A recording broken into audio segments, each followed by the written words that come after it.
Thanks everyone for coming. You are welcome. Anywhere you can find a sit, you can sit. We have a full crowd today. There's an open seat right here, especially our senior students. If you need to have a seat, we want to make sure you have a seat. So we have one chair up here. For those in the back, if you want to sit on the ground, or you can sit right here in the front. It's actually very tough to get space on a Friday of a USC game, and this is the room we could get. So thank you so much. What a crowd. My name is Philip Munoz. I direct the Tocqueville program and the Constitutional Studies program here at Notre Dame, and it's my pleasure to welcome you to our event today. The Tocqueville program, as I think most of you know, fosters research and teaching on questions of religion and religious freedom in our public life. The Constitutional Studies program similarly fosters scholarship and teaching on constitutional government, the philosophy of constitutionalism, and especially the American founding. Today's lecture is a perfect example of what both programs do. Today's lecture also inaugurates a new partnership for the Constitutional Studies program. Thanks to the generosity of the Bush family, Tim and Steph Bush. Today's event is our first Napa Institute Forum lecture at Notre Dame. With the Napa Institute's support, we're going to bring Catholic scholars, lecturers, visitors to campus over the next several years to help Notre Dame live its Catholic mission more excellently. We're going to be funding scholarships for some of our students, including our graduate students and law students, our PhD students, who will pursue advanced degrees in constitutional studies. It's a partnership I'm absolutely thrilled and privileged to be a part of. So I'm deeply grateful to the Bush family, especially Tim and Steffi Bush, for their support of the program. Now, Tim and Steffi were supposed to be here today, but a higher duty called. Garrett, their son, a Notre Dame graduate, and Betsy, their daughter-in-law. Betsy's probably in labor right this very moment. So Tim, if you're watching, we're live streaming this event. If you're watching from, hopefully not the delivery room, but from the hotel waiting room, thank you very much. We had something for you, which we're going to send to you. She's delivering twins, so we have two of these.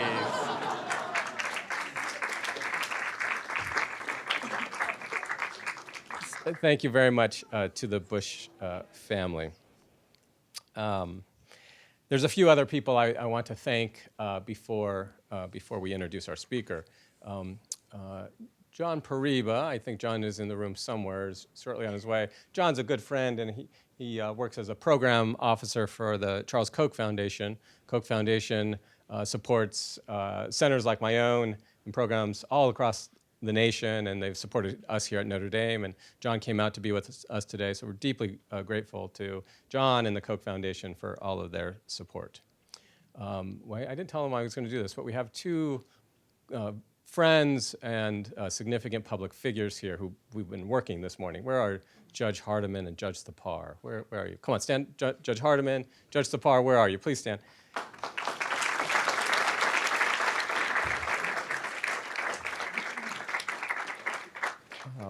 These gentlemen are two of our most principled and fair-minded judges. They're both federal appellate court judges. Now, they've been working hard. We had a 2.5-hour seminar this morning on the First Amendment and church-state law with our undergraduate fellows. So thank you. No nodding off during the lecture, though. The seminar was phenomenally good. A little too good from my perspective, since I teach this stuff. We have two phenomenal women I work with. They're probably not even in the room, but Soren Hansen, who's a postgraduate research fellow with us, and Jennifer Smith. They set all of this up.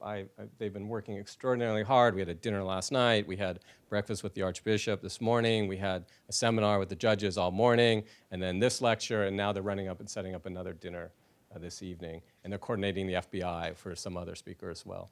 So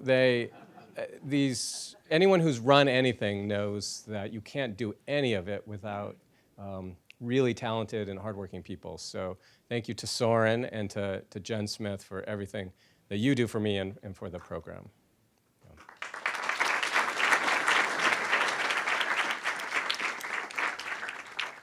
Now we have a tradition at my favorite part of the program is working with our undergraduate students, and we have 24, almost 36 now, Tocqueville Fellows, and one of the things they do is they meet with our guests, so they did have breakfast with the Archbishop and the judges this morning, and then lunch too, and they introduce our speakers. So Maura Bradley, who's a senior from Philadelphia, appropriately enough, a constitutional studies minor and one of our Tocqueville Fellows will introduce Archbishop Chaput. Maura? Thank you. Hi, everyone. Welcome and good afternoon. Archbishop Charles Chaput of the Order of Friars Minor Capuchin is the Archbishop of Philadelphia. He was the second Native American to be ordained a bishop in the United States and the first Native American archbishop. Archbishop Chaput served on the U.S. Commission on International Religious Freedom from 2003 to 2006 and is the author of several books, including Render Unto Caesar, Serving the Nation by Our Living Catholic Beliefs in Political Life, which was published in 2008, and Strangers in a Strange Land, Living the Catholic Faith in a Post-Christian World, published in 2017. Today, the Archbishop will be speaking on the topic, Things Worth Dying For, the nature of a life worth living. We are grateful for him coming to speak with us today. Please join me in welcoming Archbishop Chaput. Thank you.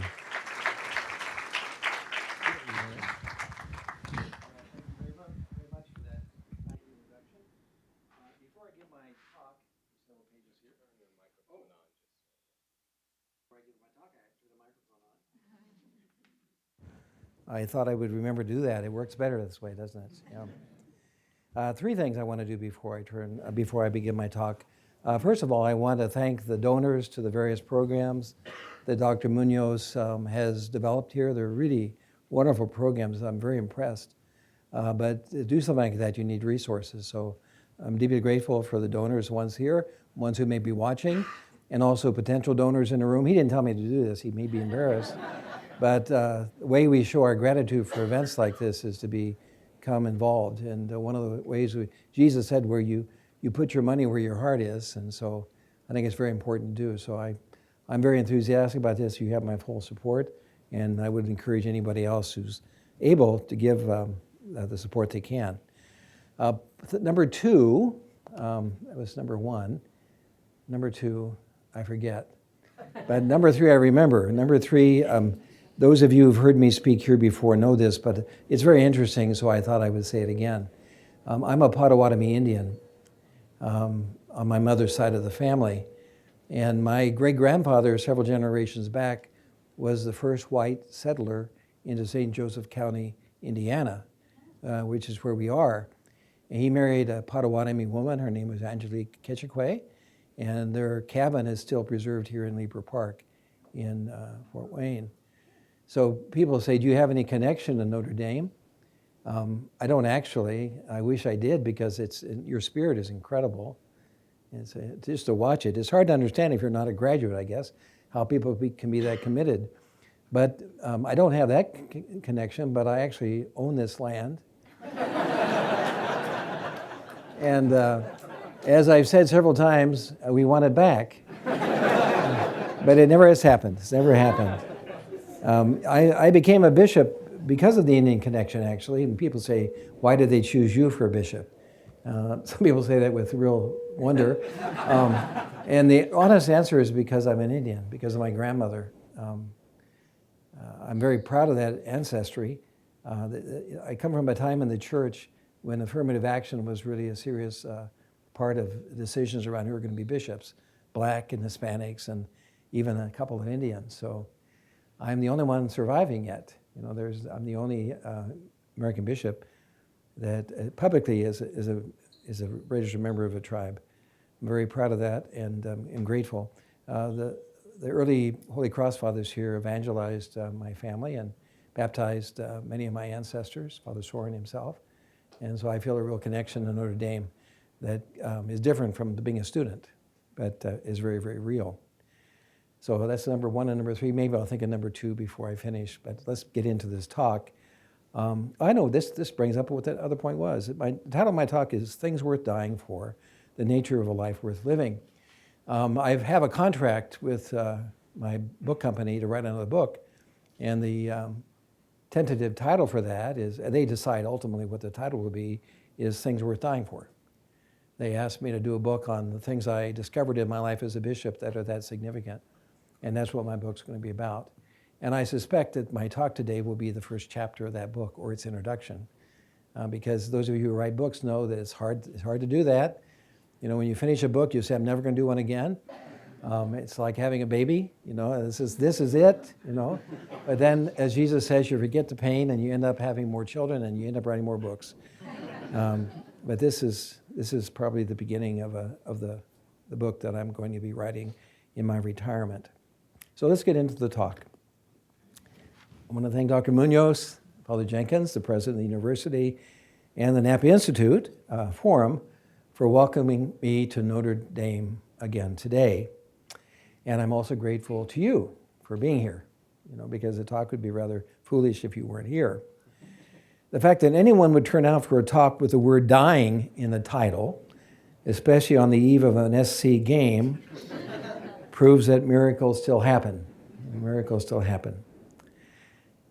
I turned 75 a couple weeks ago, and as canon law requires, I offered my resignation to Pope Francis.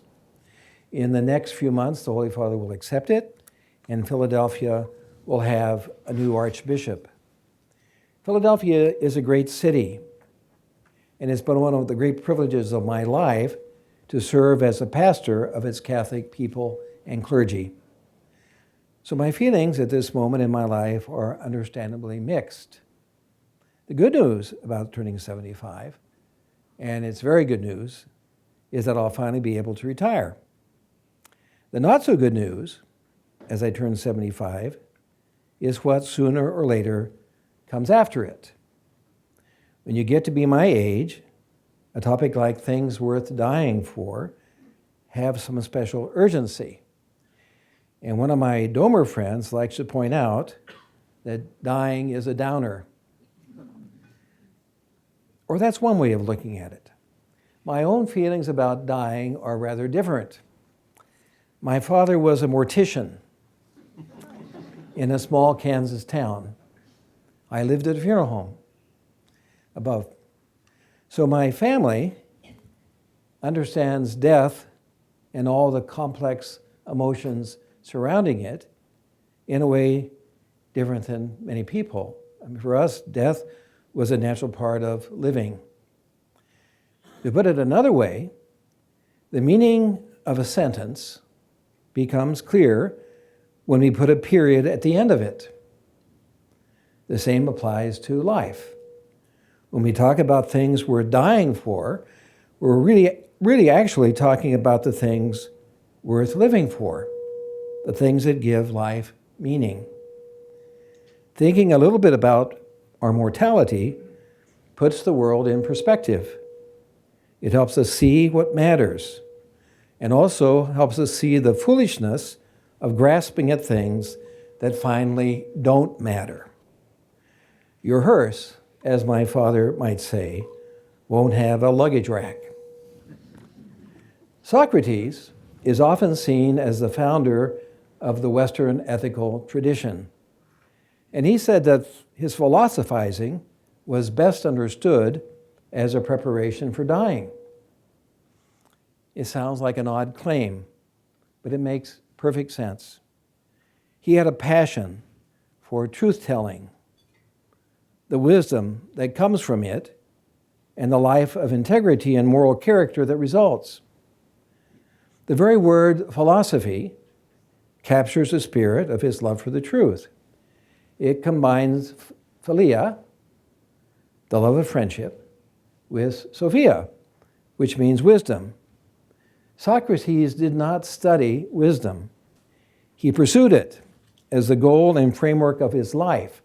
He loved it. He loved wisdom. Now, love, if it's honest and true, is demanding. It draws us outside ourselves. The greater the love, the greater our willingness to sacrifice. So when we know, honestly, what we're willing to sacrifice for, even to die for, we're able to see the true nature of our loves. And that will tell us who we really are. Here's an example. Families, we all come from families.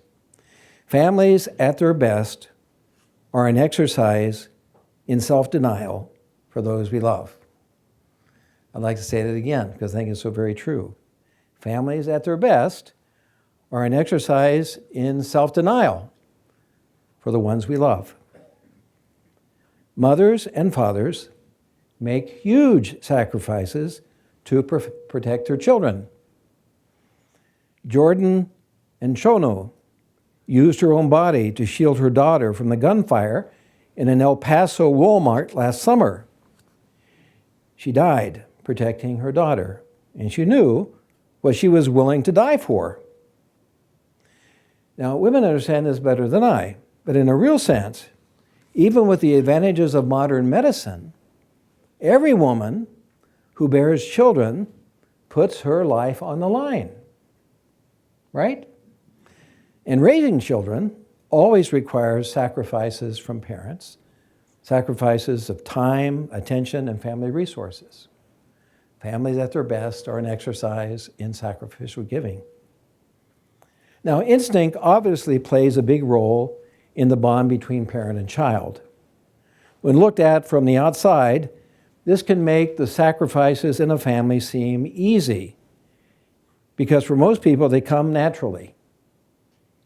But as religious belief recedes, which it is doing, and communities of faith decline, which is happening, the individualism at the heart of the American experiment becomes more selfish, more belligerent, and more corrosive.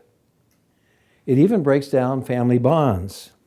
It tempts parents to treat their children as accomplishments or as ornaments, or even worse, as burdens.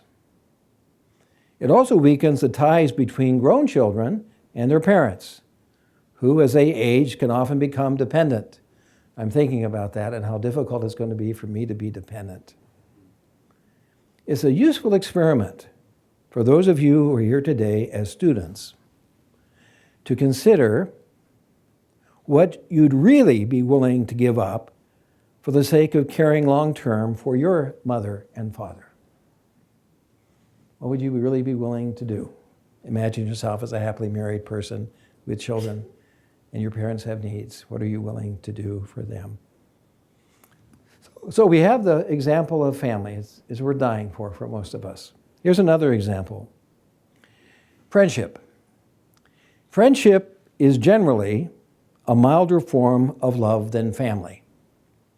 And the notion of dying for a friend might seem remote, except that someone, rather famous, once said, "Greater love has no man than this, that a man lay down his life for his friends." St. John's Gospel, chapter 15, verse 13. History is full of stories of soldiers who put themselves in harm's way to save their comrades. And all true friendship requires a readiness to die, if not literally, then in the sense of dying to ourselves, dying to our impatience and our reluctance to make sacrifice for the people we call our friends. Pope Francis often talks about accompaniment as a key to Christian discipleship. The willingness to be with our friends, to accompany them when they're not easily lovable, to accompany them in their neediness or to share in their suffering, this is the test of true friendship. And most of us would love to have friends who would be willing to die for us. Friendship. Here's a third example, the love of honor. The legends and myths of antiquity often hinge on the love of personal honor. In the Iliad, Achilles withdraws from the Greek army because its leader, Agamemnon, has offended his honor. For centuries, men dueled to defend their honor. And women fought in their own way to prevent their honor from being violated. So the love of honor is something many have been willing to die for. Honor is a word that can seem theatrical or outdated to the modern ear. I wonder how many young people even use that word when talking about themselves. But I think that misses the inner substance of the concept. Honor in a traditional society is profoundly important and similar to the idea of dignity or integrity in our own era. When a man stays faithful to his wife, he honors his wedding vow and maintains the integrity of the marriage. The same goes for our deepest convictions. They also need to be honored. We all have a hunger, even when we fail at it, to live with integrity as honorable people of principle, willing to speak up for what we know to be right and true. The novels of Alexander Solzhenitsyn brim with characters who struggle to live honorably in the toxic atmosphere of the Soviet Union. A survivor of the Gulag himself, his work echoes with a disgust for cowards and flunkies, and a reverence for persons who seek to live with integrity, honoring their consciences even when it might mean dying. The settings of his novels are bleak. Today, the big murder regimes of the last century are just a memory for most of us. But Solzhenitsyn's themes are still very useful. As St. Paul warns us, the principalities and powers of this world always seek to control our lives. Evil is real, even when it's masked in pleasant forms and excellent marketing. Therefore, it's always important to honor our deepest convictions, and doing so can be costly. We're living in a moment of vigilant, even vindictive, political correctness on matters ranging from sex to the meaning of our national history. It can be very hard for a young scholar to get a job at many American universities if he thinks marriage is only possible between a man and a woman, and he makes the mistake of talking about it. People working in corporate settings tend to learn very quickly that diversity training is not an invitation to free and open discussion, or even diversity of opinion. It's often the opposite. And our politics often seem gripped with amnesia about the price of human suffering extracted by the bitter social experiments of the last century, always in the name of progress and equality. Obviously, the courage of our convictions needs to be guided by prudence. Here's an interesting point that I found very, very curious when I studied this. In the early years of Christianity, the faithful suffered waves of persecution. I'm sure we've all read that. But I don't know if you know this. The fathers of the church, the early bishops, criticized those who were too eager for martyrdom. The account of the martyrdom of St. Polycarp of Smyrna tells us that at the urging of his friends, he withdrew from his city in order to avoid confronting civic leaders who required Christians to offer sacrifices to pagan gods. Polycarp's discretion is contrasted with another man who was eager to defy the city's authorities, wanting to make a show of his faith. Polycarp is held up as the proper model of faith, not that rash man. Now, that's interesting, isn't it? Life, all life, no matter how poor, infirm, unborn, or limited, is a great gift, and we should never be in a hurry to foolishly risk it. The same can be said for professional success, or even just the good of earning a decent living and providing for a family. Silence and avoiding situations that force us to state our convictions can sometimes be the prudent course of action, especially if we love our families. But the key word in that sentence, for me, is sometimes. Cowardice is very good at hiding behind a number of virtues. Too often, we censor or contort ourselves to fit into what we perceive as approved behavior or thought. We muffle our Christian beliefs to avoid being the targets of contempt. Over time, a legitimate exercise of prudence can very easily become a degrading habit, a habit that soils the soul. No woman of integrity ever betrays her convictions. Mouthing lies we do not believe kills us inwardly. Even silence, which is sometimes prudent, can poison our integrity if it becomes a long-term policy. Jesus urges us to love our neighbor as ourselves. And the self-love proper for a Christian includes a love of personal honor, the kind that comes from living with integrity in a world that would have us betray our convictions. Family, friends, honor, and integrity. These are natural loves. Throughout history, men and women have been willing to die for these loves. As Christians, though, we claim to be animated, first and foremost, by a supernatural love for God as our Creator, and Jesus Christ, His Son, as our Savior. St. Polycarp, for all his caution and prudence, in the end, eventually did choose martyrdom rather than repudiate his Christian faith. The issue at hand is this: are we really willing to do the same? And if so, how must we live in a way that proves it? These are not theoretical questions. They're brutally real. Right now, Christians in many countries around the world are facing the choice of Jesus Christ or death. Last year, the German novelist Martin Mosbach published an account of the 21 migrant workers in Libya who were kidnapped by Muslim extremists and executed for their faith. 20 were Coptic Christians from Egypt. One was another African who refused to separate himself from his brothers in the faith. The murder of those 21 Christians is captured on video. I don't know if you had a chance to see it.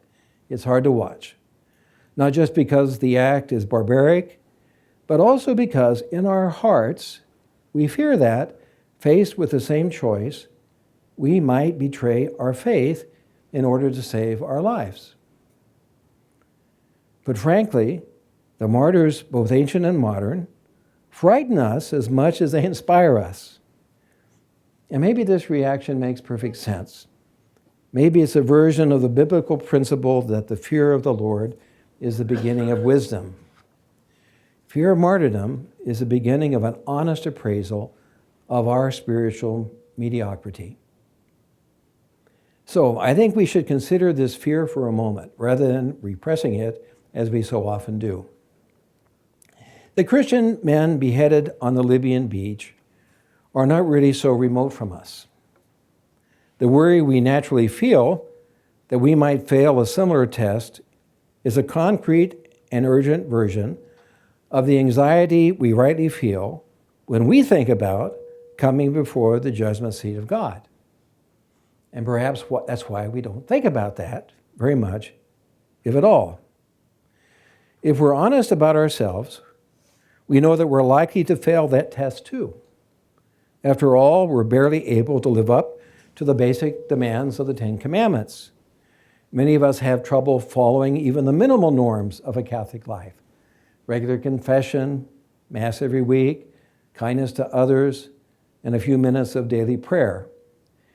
If those very simple things are struggles, how can we possibly have the spiritual strength to face martyrdom or the judgment of a just God? The Catholic faith we hold doesn't deny our failures. It highlights them, actually, to help us see that our hope is not in the strength of our own love, but rather in the power of God's love. As St. Paul says in one of the most moving passages of Scripture, quote, "I am sure that neither death, nor life, nor angels, nor principalities, nor things present, nor things to come, nor power, nor height, nor depth, nor anything at all in all creation will be able to separate us from the love of God in Christ Jesus, our Savior." Romans chapter 8, verse 38 and 39. All of us here today, in all of our strengths and all of our weaknesses, are powerless to defeat God's purpose in Jesus Christ. Our flaws, our mistakes, our inadequacies, our spiritual mediocrity, and our self-sabotage are impotent in the face of God's love. For this reason, the martyrs do not bear witness to the spiritual athleticism of remarkable men and women. Instead, they point to the relentless love of God in Jesus Christ. As a preface for the holy martyrs reads, "For you, God, are glorified when your saints are praised. Their very sufferings are but wonders of your might. In your mercy, you give ardor to their faith. In their endurance, you grant firm resolve. And in their struggle, the victory is yours through Christ our Lord." Now, what this means is this. Those who are faithful to God's will, in turn, have his faithfulness at life's ending, no matter how extreme the test. We know that grace illuminates nature. The supernatural love of God in Jesus Christ that gives courage to the martyrs helps us better understand the natural loves of family, friends, honor, and integrity. The power of these loves, a power that can be so great they're willing to live and die to remain true to them, does not come within the self. For example, the mother does not conjure a love for her child out of her inner emotional resources. The same holds true for friends, honor, and integrity. Love's power draws us out of ourselves. It comes from what is loved, not from the one who loves. Created in the image of God, the unborn child is worthy of a mother's love.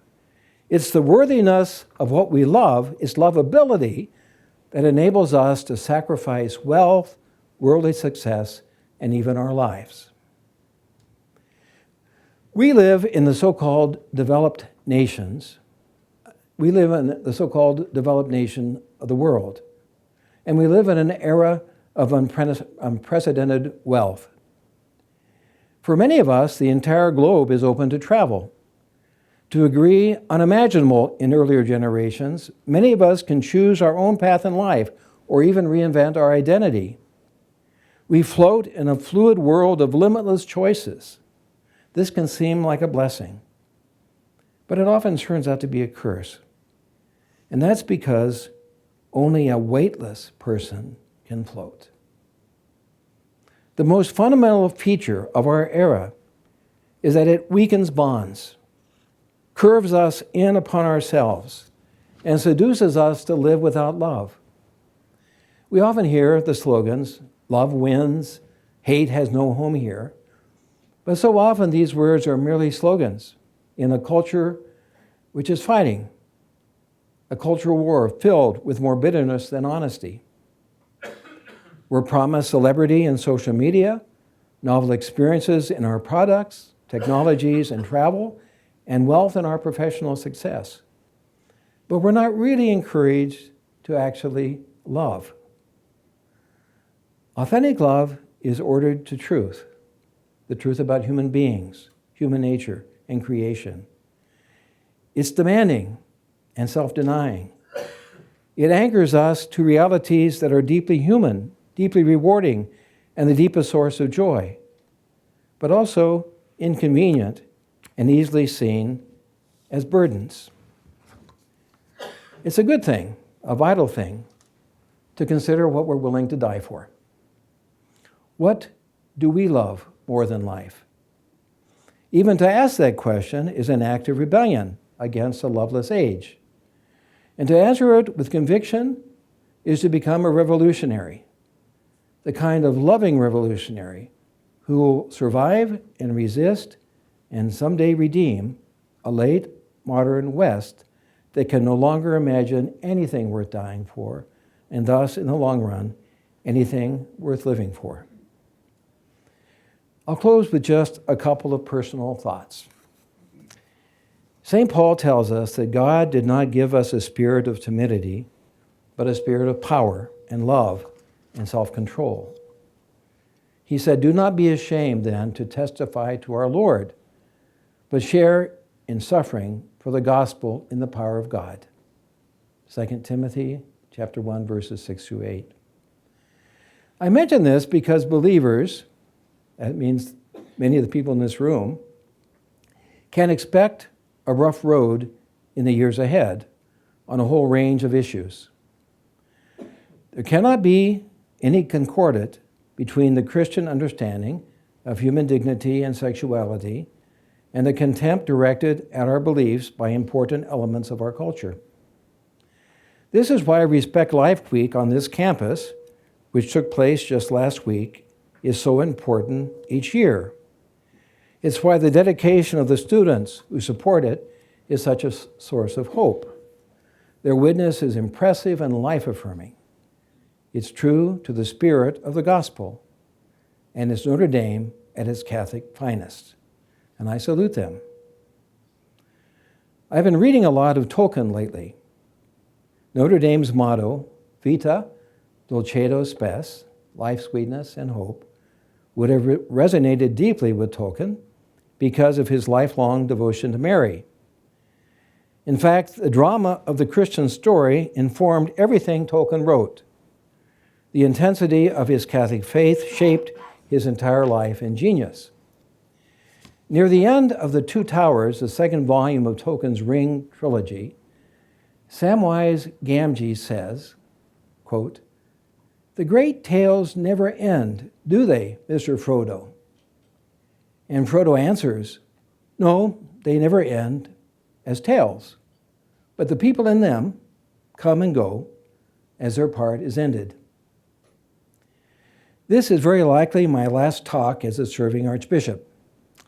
So my part in the tale is ending, and I can think of a few better places to conclude it than being with you. But the church, her mission, and the Christian story go on.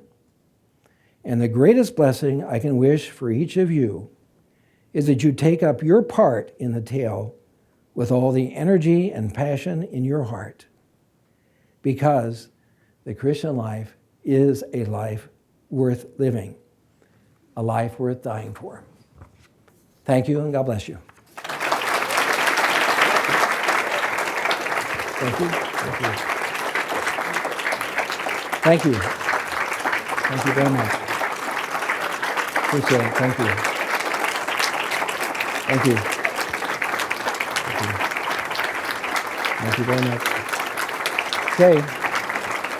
I think we have a little bit of time. We have a little bit of time for questions, and Dr. Munoz is going to be the one who's the lead agent on that. I'm going to sit down for a minute just to rest my leg. I had knee replacement surgery that I haven't gotten over yet, so I need to sit down once in a while. Okay, go for it. We have a tradition in the program. We always invite our undergraduate students to ask the first question, and we have a microphone. Nick, you have a microphone here. Right, stand up and tell us who you are, and the microphone is for the recording, so make sure you ask in the microphone. Okay. Thank you, Archbishop. I'm a senior here. I've read some of your writings on how American Catholics should navigate their life in politics. And I'm wondering, because of the theme of your talk of a life worth living, how you recommend Catholics discern what causes in our American political life are worth sacrificing for, worth living for, and maybe even worth dying for. And how do we know those causes when we see them? Well, Lost your microphone, so you can use this one. oh, where'd it go? Yeah, it's just falling off. I'll grab it. Yeah. Okay. Well, I'm going to give you some generalizations. I think that the most important cause worth living for is the American experiment itself. I haven't given up hope that it can be very compatibly active with deep Catholic faith. Although I have to say, as the years have gone on, I've been a little bit more skeptical about that being possible. I wrote a book about this more than 10 years ago, and I was very positive at that time, but things have gradually gotten more difficult, and I think that the task is even more arduous, but I also think it's worth fighting for. So I would encourage you all to become involved in politics, at least on the level of belonging to political parties that discuss these things, and then to try to move the people in your party along in a particular direction. Eventually, you should all vote, of course, and some of you should run for office. It's really difficult to be nominated, at least in one of our two major parties, if you are thoroughly Catholic in terms of your values. But I wouldn't want to give up on that and say to heck with it. So that cause, our American experiment, is the most important cause for you to engage in. And besides that, the meaning of marriage, of course, which is foundational, what family life is all about, is foundational. If you don't get family right, you don't get anything else right in life. And Pope St. John Paul II said everything flows through the family. Everything completely flows through the family. So we need to do what we can as a church to support family life. And you, as a potential member of a new family, ought to be very serious about that and not settle for a romantic sexual interest to be the cause of your commitments. It has to be based on a lot more than that. The future of your children, and which is, again, our country is dependent on good Catholic families. So family life is really essential. And all the other things, if we get that straight, we would get the marriage issue straightened out. We get a lot of these transgendered issues straightened out.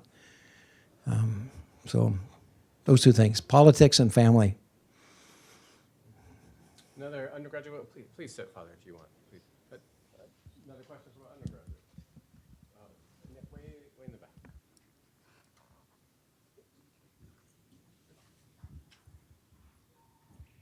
You mentioned in your talk, hi. Archbishop. I can see you. Yeah, it's an honor to have you here. You mentioned in your talk the importance of accompaniment of this suffering and befriending, especially those who are marginalized. How can that be coupled with a strong conviction to uphold traditional family values? Well, actually, what I was saying, I don't know if I said it very clearly, is that we need to accompany ordinary friends, not those who are not necessarily, not just those who are in suffering circumstances, because our ordinary friends also suffer. They can be very unpleasant sometimes. They can be narcissistic, filled with themselves, and a really generous, loving friend accompanies people through those difficult periods to a more wholesome point. So, I just want to say, friendship is difficult. Genuine, loving friendship is difficult in all circumstances. Now, having said that, we also have a duty to accompany those who are under difficult circumstances.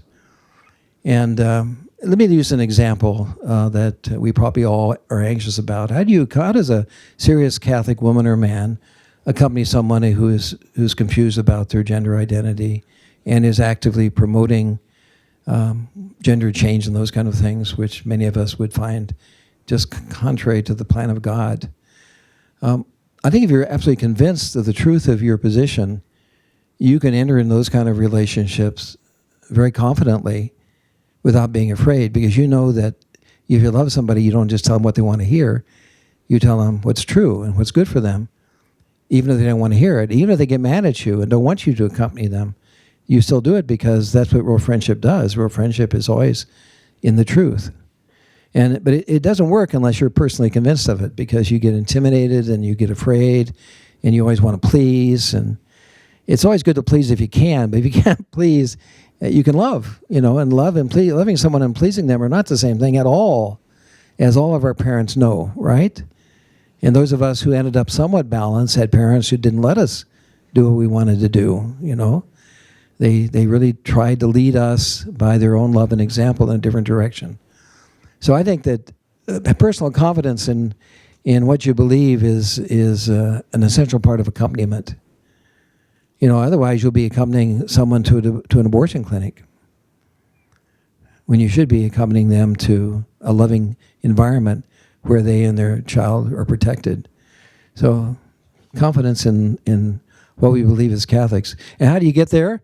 Well, you have to really know what we believe, and you have to study that, and you have to hang out with friends who share those values and can sharpen your understanding and your articulation on these matters. And you begin those kind of tasks. You begin to develop those kind of qualities in universities like this with who you hang out with. And then when you leave, hopefully you'll still have people to hang out with who help you sharpen your ability to deal with the complex, difficult, suffering issues of our time. If you don't think I give an adequate answer, you're free to take me on. Oh, you're welcome. Do we have another question from an undergraduate? Oh, way up here. Thanks, Nick. Thank you, Archbishop, for coming. My name is Nick. I'm a junior here. I'm a Tocqueville Fellow, and I study in the Great Books program, so I appreciate your mention of the Iliad and Socrates in there as well. My question has to do with what you noted that oftentimes prudence can mask itself, or cowardice can mask itself as prudence. I think a lot of people today also make the claim that cowardice masks itself as civility, and that sometimes if you're trying to be civil with someone, you are yielding too much ground to them. The fact that you're not willing to launch more fire into the flame or fight the fire with fire is really a kind of political cowardice in that sense. So how could you help us navigate that, to some degree, legitimate argument today? Okay. Well, first of all, I don't think it's good for Christians to fight fire with fire. I think it's good for us to fight fire with truth. And that's not always fire, but it's always difficult and it's challenging of the other side. But it doesn't mean we yell as much as they yell or that we get angry as much as they get angry. Anger can be a good thing if it drives us into the truth. But if it just clouds the issue, it's not a very good thing.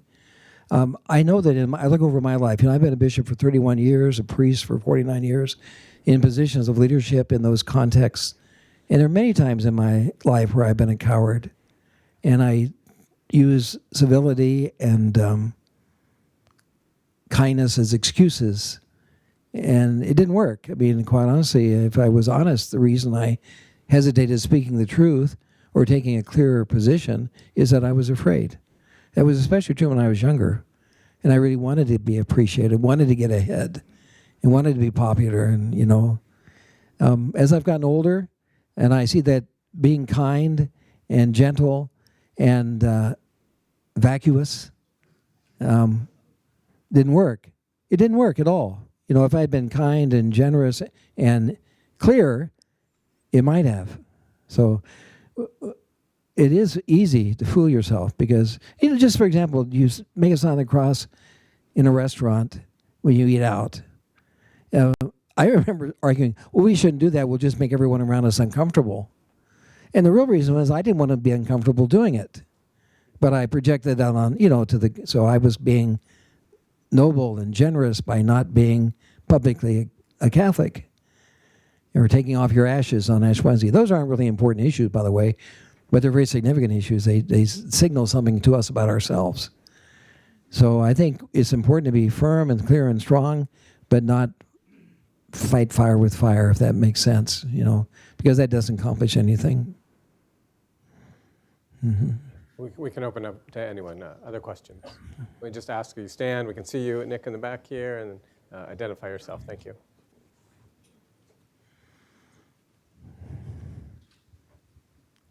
Excellency, thank you for joining us here at Notre Dame on this very soggy weekend, unfortunately. I'm a doctoral student at Marquette University, and I was just wondering, as somebody who's been a bishop in the episcopacy for as long as you have, on the eve of submitting your retirement letter, what can we expect from our episcopacy over the next 20 or so years, where in a moment of crisis, I think we can all agree. So what are your thoughts on these issues and the current climate surrounding, say, the Baltimore conference that's coming up? Thank you. Okay, thank you. First of all, I have already submitted my letter of retirement. I did that on August 15th. I'm devoted to the Blessed Mother, and it was their assumption. I said, I'll send this in early because maybe it'll give me early retirement. And it's actually worked. I know the process for replacing me is underway, and I'm very grateful for that. You'll get the kind of bishops you deserve. And you'll get the kind of bishops that you demand. I mean, if you go to the bishops and insist that they be clear and strong, and you tell them what your worries are and your anxieties, they'll respond. They're good men. I've hung out with these people. We're generally painted as a feckless loss right now by many people, but I'd say the vast majority of bishops really are very, very good Catholic men who are serious about the church and about their responsibilities. But we need encouragement because we're fearful. We're fearful of all kinds of things. We're fearful of our government. We're fearful of being accused of sexual abuse. We're fearful of Holy See, sometimes of Rome. We're fearful of so many things. And the way you get us over fear is the way you get over fear, by being encouraging. And I don't mean being milquetoast encouraging, but being strongly encouraging. Always loving and speaking the truth, but demanding that the bishops speak clearly. We are co-responsible for the faith. The bishops are not the only ones guarding the positive faith. We all have a responsibility. I have a formal responsibility to do that, but all of us who are baptized have a responsibility for the truth. And we need to do what we can to get the church to very publicly embrace that responsibility. So I really meant it. You'll get the kind of bishops you deserve, in a sense that if you speak out and encourage them, it'll be effective at changing them to be more courageous. So I hope you do that. My greatest encouragement has always been the laity. And my greatest worries have always been the priests, because, you know why. It's just that, priests are hugely important in the life of the church, for good or for bad. But the laity, for the most part, have been very encouraging for me, and I'm grateful for that. Question right up here.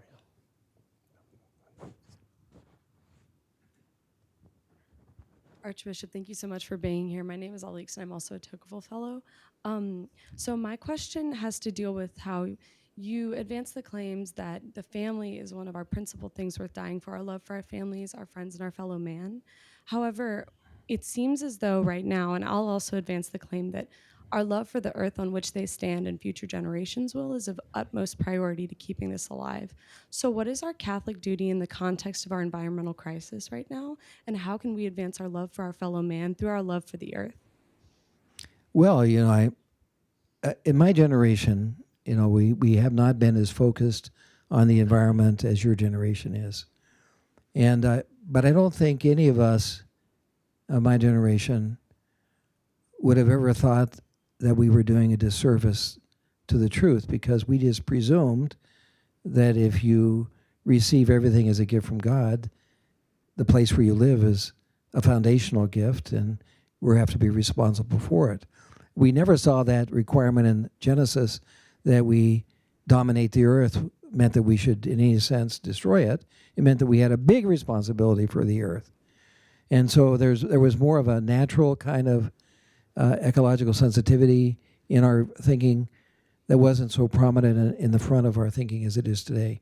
Now, I think it's very important today. Pope Francis has especially refocused the church on that, but never an issue apart from the rest of it, right? That, sometimes it looks like, because of people's anger about what happened in the past, I think, that we're seen as somehow not part of the earth, that it'd be better off without us. And when you look at the story of creation, which is what we believe as Christians and Jews, it's a story where all of it was created with and for us in mind. And so we and our families should be part of our ecological understanding, that it all fits together. Now, I don't think I can adequately respond to your question so briefly as this, but you're right for bringing it up. It's a very important issue. But it has to be contextualized. It's just like everything is part of the message, right? Yeah, everything's part of the message. Nick, we have a lady in the back. By the way, I'm an American Indian, and Indians have no sense of ecological sensitivity, naturally. Don't believe those commercials you see. the worst places in the country in terms of that sensitivity are reservations because of the poverty there. I mean, Native people don't have less of understanding of this than others, but they have very little ability to make choices because they don't have the financial ability to make choices. You know, so we're all affected by original sin, even Indians. You know. Thank you so much for being here. Last time we were together, you had me a little bit on edge because you were basically saying when you go into that booth to make your vote, flip a coin, say a Hail Mary, and it was an either or, and you were very adamantly opposed to Donald Trump. Something got under your skin back then, but everything has worked out, not 100% fine, but I'm just so grateful for his pro-life stance and for the economy, unemployment rate for blacks and Hispanics and women, you know, and God bless you. You felt strongly and you kept up your end of the deal of being anti-Trump, I don't know which one you were for, but you were anti both of them at that time. So God bless you for, you know, when you feel strongly about a position, you sure held tight to that one. But everything resolved itself, and yes, God bless you for thank all you. that you do. You know, I think both the Republicans and Democrats could have come up with better candidates, and that was those were in the days when there were other choices. But when you come down to two choices, you have to make a choice about which one really does serve the common good and the dignity of the individual most appropriately. So you have to make difficult decisions. I was embarrassed by the choices we had, quite honestly. Yeah, okay, we have a question right up here in front. Yep.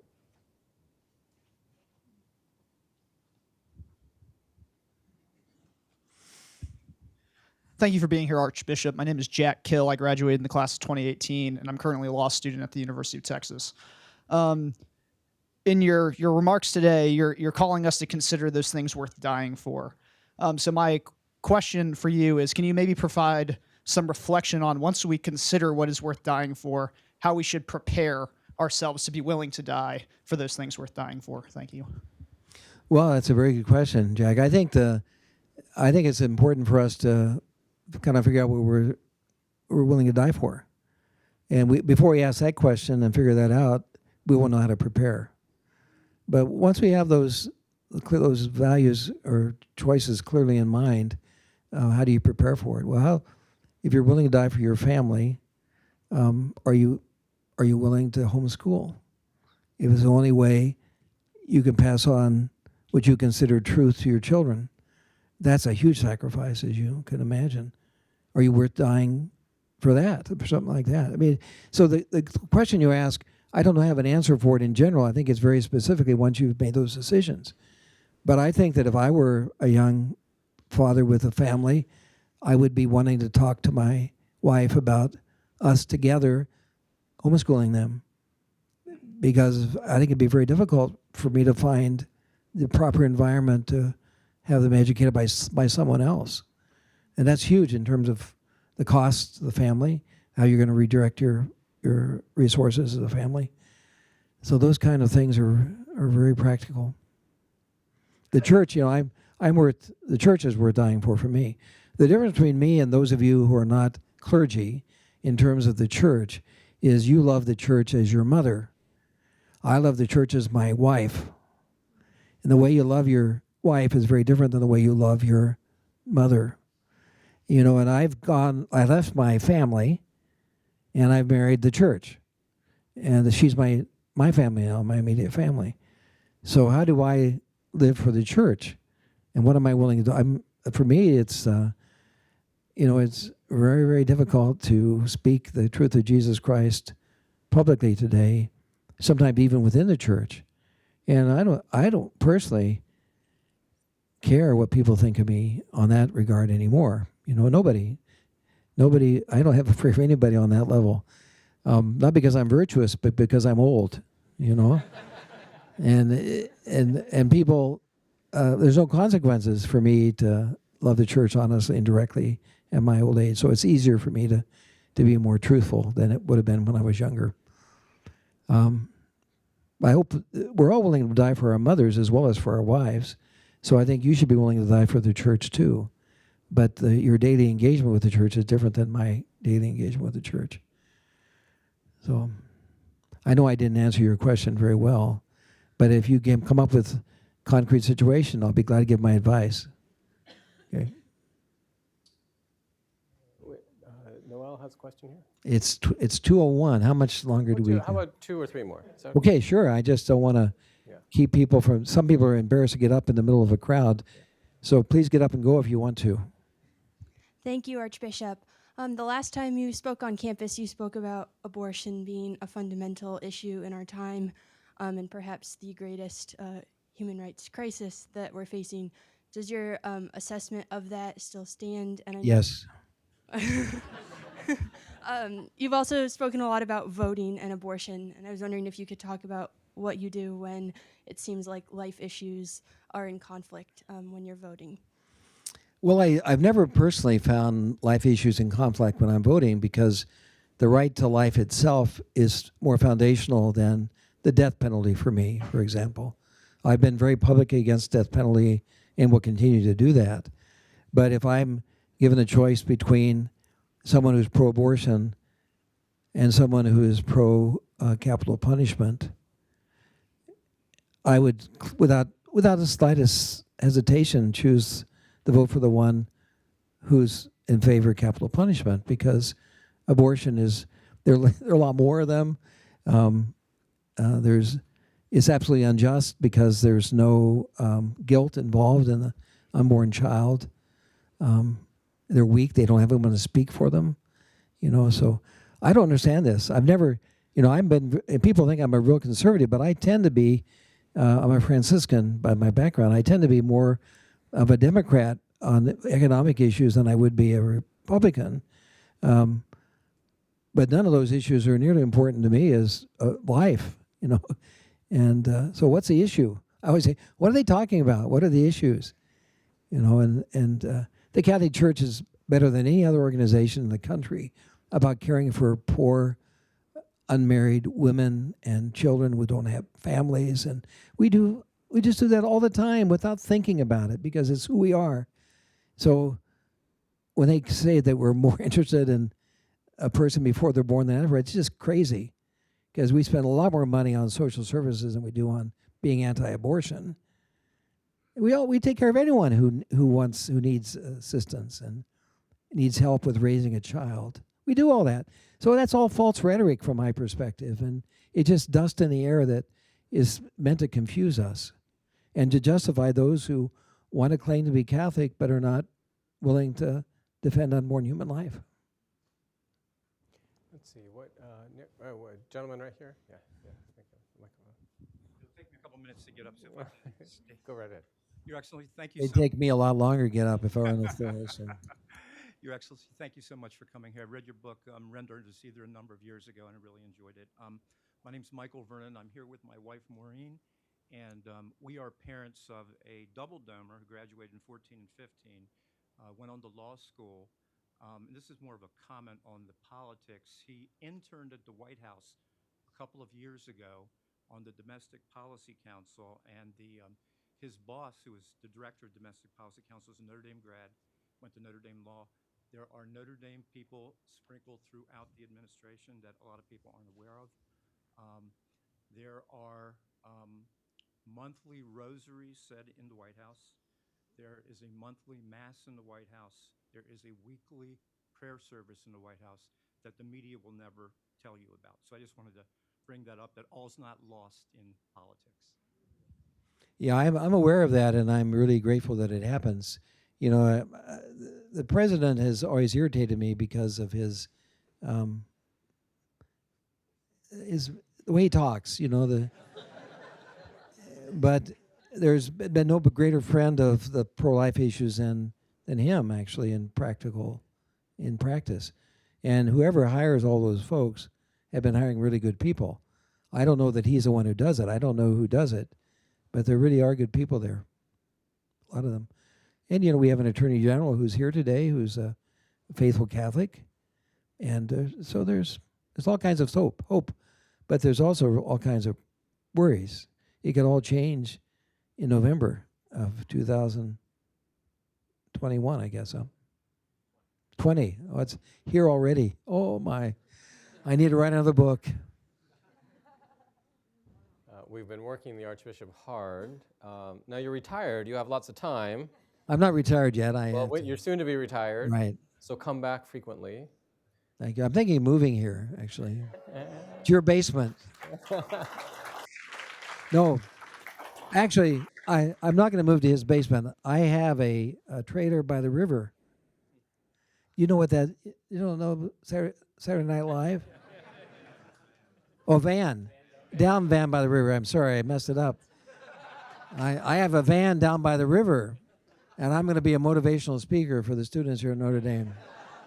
Thank you very much for your time and attention. Appreciate it.